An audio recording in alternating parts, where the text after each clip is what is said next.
নারীদের মারণ রোগ, জরায়ু মুখের ক্যান্সার বা সার্ভাইকাল ক্যান্সার রুখতে দেশ জুড়ে বড়সড় পদক্ষেপ নিল কেন্দ্র সরকার।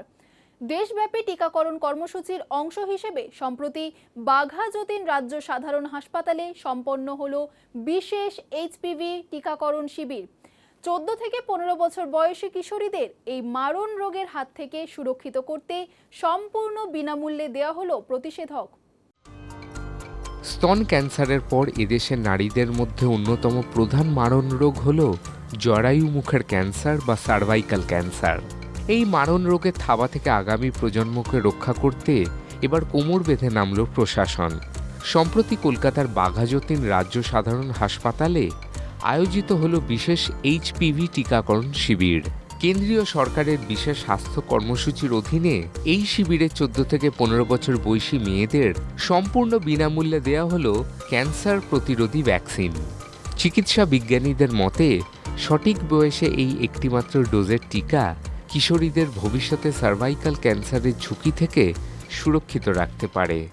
আমরা প্রথম দিন যেটা ভালোই রেসপন্স পেয়েছি, কারণ আজকে আমাদের 10 জনকে আমরা এই ভ্যাকসিনেশন করতে পেরেছি এবং মানুষজনের বা সচেতনতাটা প্রচুর বেশি আছে। কারণ যখন স্বাস্থ্যভবন থেকে বা যখন প্রোগ্রামটা অনলাইনে দেখানো হয়েছিল, সেখান থেকে মায়েরা কিউআর কোড দিয়ে রেজিস্ট্রেশন করিয়ে এখনই তারা স্লট নিয়ে আমাদের কাছে চলে আসছে, এরকম প্রমাণও আছে। অর্থাৎ এটা দিয়ে আমরা বুঝতে পারছি যে পাবলিক এটা খুবই ভালোভাবেই এটাকে অ্যাকসেপ্ট করেছে।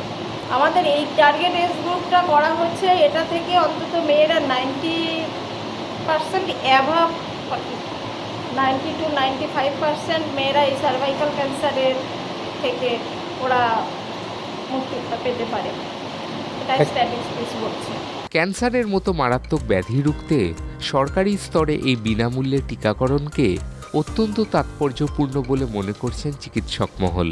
এর আগে মহার্ঘ হওয়ার কারণে সাধারণ মানুষের নাগালের বাইরে ছিল এই প্রতিষেধক। তবে সরকারের এই গণ টিকাকরণ অভিযানের ফলে বাঘাযতীন সহ পার্শ্ববর্তী অঞ্চলের বহু সাধারণ পরিবারের কিশোরীরা এই জীবনদায়ী সুরক্ষা কবচ পাওয়ার সুযোগ পেল। আসলে আমরা এই যে সার্ভাইকাল ক্যান্সার, এইটা তো এখন ভীষণভাবেই দেখা যাচ্ছে যে ক্যান্সার, এমনিতে ক্যান্সার কথাটাতেই আমরা ভীষণভাবে আতঙ্কিত হয়ে পড়ি। তার একটা ভয়ানক দিক তো আছে আমরা জানি, এবং মেয়েদের মধ্যে যেটা খুব বেশি করে এখন প্রকোপ দেখা যাচ্ছে সেটা হচ্ছে ব্রেস্ট ক্যান্সার, সার্ভাইকাল ক্যান্সার। আমি এখানে এসে জানতে পারলাম। তো সেক্ষেত্রে সার্ভাইকাল ক্যান্সারের জন্য এই যে টিকাকরণ দেওয়া হচ্ছে, তার ফলে বাচ্চাদের যে মেয়েদের ভবিষ্যতের এই মারণাত্মক যে রোগটা, তার হাত থেকে 90% প্রিভেনশন এরা পেতে পারে। তার ফলে সরকারি যে উদ্যোগ, এই 14 থেকে 15 বয়সী বাচ্চাদের টিকাকরণ করে দেওয়া এবং তাদের ভবিষ্যৎকে নিশ্চিত করা, এই দুরারোগ্য ব্যাধির হাত থেকে রক্ষা করার যে দায়িত্ব সরকার নিয়েছে, তার জন্য আমরা ভীষণভাবে উপকৃত হব এবং সকলকে বলবো এই যে সরকারি প্রকল্পেও যে উদ্যোগটা, আপনারা সবাই এগিয়ে আসুন।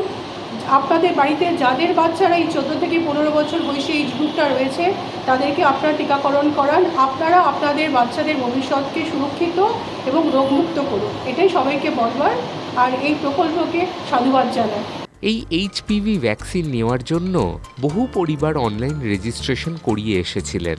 এরপর হাসপাতালে ভ্যাকসিন নেওয়ার পর তাদের দেওয়া হলো টিকাকরণের সার্টিফিকেট। এই ভ্যাকসিনেশন পর্ব এখন চলবে আগামী 3 মাস।